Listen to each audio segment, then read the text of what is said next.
Bapak Ibu, saudara-saudari, adik-adik sekalian yang saya kasihi, mari kita renungkan sederhana saja bacaan Injil pada hari ini, Kamis 16 Desember 2021. Bacaan Injil diambil dari Lukas bab 7 ayat 24 sampai dengan 30. Dari dalam bacaan Injil, Tuhan Yesus memberi kesaksian tentang Yohanes. Dan yang paling tepat dikatakan oleh Tuhan Yesus mengenai Yohanes adalah di antara mereka yang dilahirkan oleh wanita tidak ada seorang pun yang lebih besar daripada Yohanes.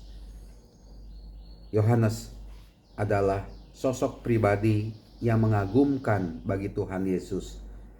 Yohanes mempersiapkan jalan bagi Tuhan Yesus. Dan ketika Tuhan Yesus sudah berbicara, memberi kesaksian tentang Yohanes, ada yang sangat menarik di sini. Seluruh orang banyak termasuk para pemungut cukai yang mendengar perkataan Yesus mengakui kebenaran Allah karena mereka telah memberi diri dibaptis oleh Yohanes. Orang banyak termasuk pemungut cukai memberi diri dibaptis. Kita tahu pemungut cukai itu adalah orang yang dipandang berdosa, tidak layak, bahkan dipandang sebagai orang najis. Tapi mereka itu memberi diri dibaptis. Beda dengan ahli-ahli Taurat dan orang-orang Farisi. Dikatakan, tetapi orang-orang Farisi dan ahli-ahli Taurat menolak maksud Allah karena mereka tidak mau dibaptis oleh Yohanes.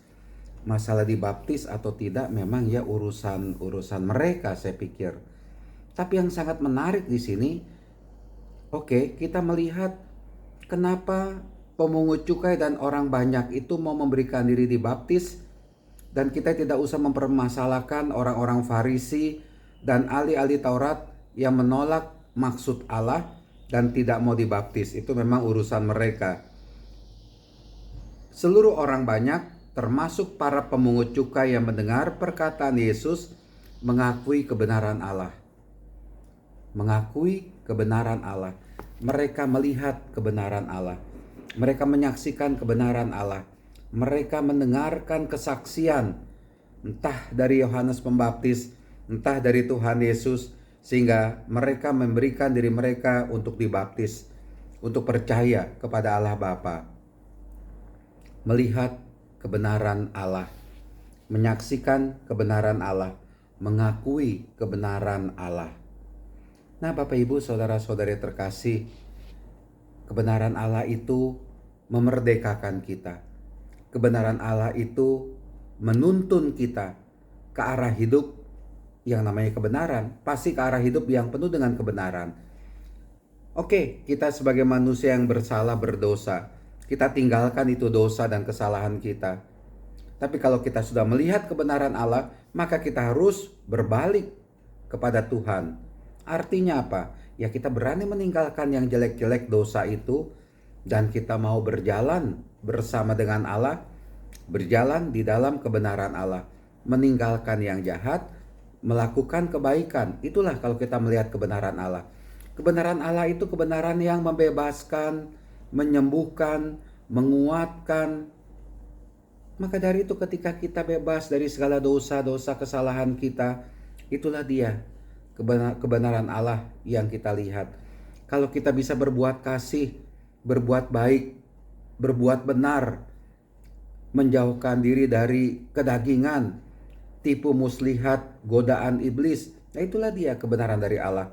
Karena kita lebih memilih hidup di dalam Tuhan daripada memilih hidup mengikuti kehendak si iblis, kehendak si setan. Mari kita sungguh mengakui kebenaran Allah yang nyata dalam hidup kita ini, dan kita lebih mau mengikuti kebenaran itu. Mari kita singkirkan kesesatan, kita singkirkan kedagingan, hawa nafsu, hal-hal duniawi yang membuat kita tertutup untuk bisa melihat kebenaran dari Allah. Kita diajak untuk mengalami kasih dan berbuat kasih, mengalami kebaikan, berbuat kebaikan kepada sesama. Tuhan memberkati kita semua. Amin.